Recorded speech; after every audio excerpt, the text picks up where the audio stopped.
The strength trials, file 15. File 15, geez. This is like a marathon of a training cycle, but should end up somewhere around file 18, so we only got a couple more weeks to go. December 4th is approaching quickly. We opened up the week with 145 pounds for 16 sets of 3. I went back to that 4-set cluster that I used to do in the past, and it burnt me out. The triceps were definitely on fire. The chest was lit up. I'm not sure what I'm going to do Monday, if I'm going to do something like this again, or if I'm going to just do a traditional maybe 50% times 8 or 9 by 3, something along those lines. I got to see how I feel. But something that I've been really putting a lot of stress on since I know the meet is coming up over the past probably 6 weeks. Dumbbell rows and not RDLs, but bent over rows have been a big part of my training. In the past, the bigger my back is, or the more sturdier and strong my back is, the better my shirted bench is. So I think the more I get more lat work in, the better off I'm going to be on meet day. Here is Steve. He had a nice bench day here, 300 for 2. I'm pretty sure he's done this before, but his butt's jumping around a little bit, but his triceps are very strong. Later in the week, he has another really good bench day with me. But his tries definitely kick in and are handling some work there. So hopefully he can keep increasing that bench weight, put a lot of emphasis on maybe the chest so we can get the pop off the bottom, because his triceps definitely are a strong portion of his bench. I do not know the weight of this press for Kyle here. This was Monday morning. He was a morning lift guy with me this weekend, or this past week, in his gym around 4:30. He was out there getting it done. But it's awesome, man, being able to go in your backyard that early in the morning and get your workout in. It's a great way to start your day. It is just a little bit chilly, that's all. My days got moved around a little bit, being that I started Circa Max this week. I wanted to have some time to really emphasize that, so I changed it. My max effort day would be on Wednesday this week then. I worked up to 405 on a pin pull here. I got some quadded mini bands. Pin pull has been coming along. It's something that I have to make sure my form stays put. I can't have any arch in my lower back, or rounding in my lower back, I'm sorry. In the past, I have hurt myself doing rack pulls, but my lower back feels great right now. I mean, I'm going to keep pushing them up. And this upcoming week, I believe I'm going to hit them again, just from a different height level. Maybe I'll go free weight, or I'll add a little bit more band on there. This part of the training cycle really should be dedicated towards Circa Max and being as fresh as I can be for the meet on the 4th. So max effort work is definitely the most important. The maximal effort method is the most important, but we do have to realize that we were peaking for a meet, or at least trying to. That was Steve, 385 for 4 there on the sumo pulls. I recommend that he maybe try doing that in flat-soled shoes, and he did a really good job. He got a little loose on 4, but happy to see him do it. I did not want to put this video in until I saw my boy Rich in the back getting it down.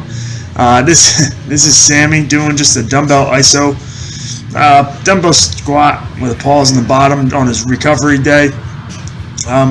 Those may seem easy, but they're challenging. If you're not used to holding a dumbbell like that and maybe taking some pauses with it, they're going to kick your butt. So if you're looking for something to change it up and maybe have a little bit of a lighter day, give those a shot.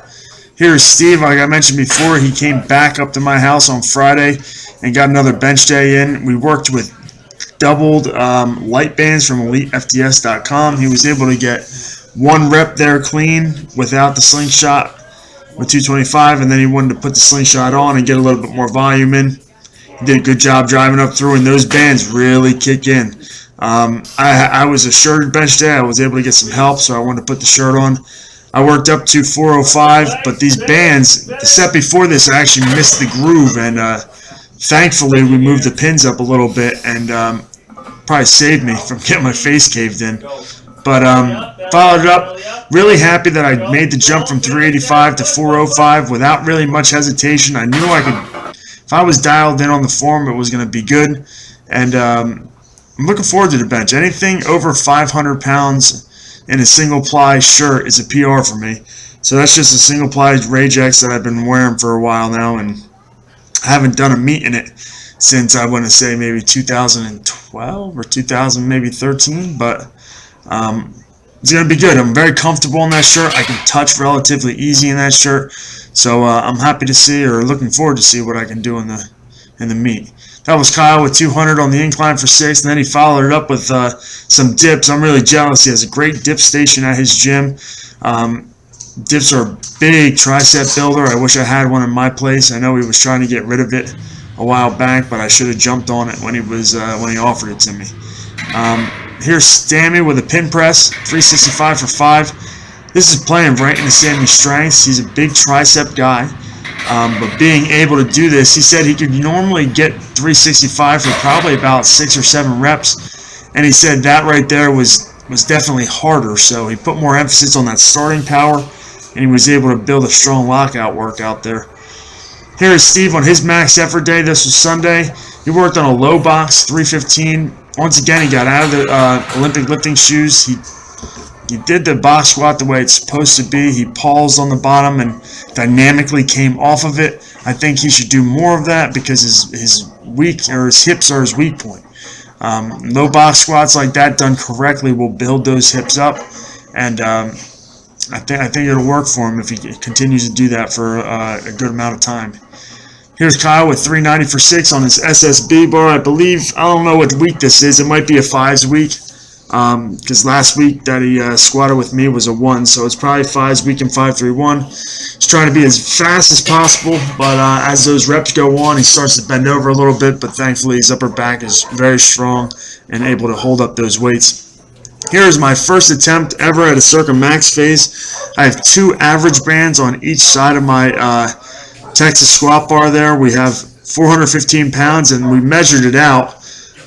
We hung, the weight from the top of the rack down. We took how many inches it was from my shoulder to the ground, and that's 275 pounds of band tension, exactly. So we worked up there, and I called for 450, which was a good one. Everything I read on Circa Max says this day, 21 days out, should be your hardest squat, and that was pretty tough, I'm not going to lie. So hopefully I did it right. We'll see next week. We're going to cut that by 60%, and we're going to hit 5 doubles there with the same tension. Followed it up with some speed pulls here, just getting used to the groove again with sumo. Hopefully everybody has a nice week. Stay safe and stay strong.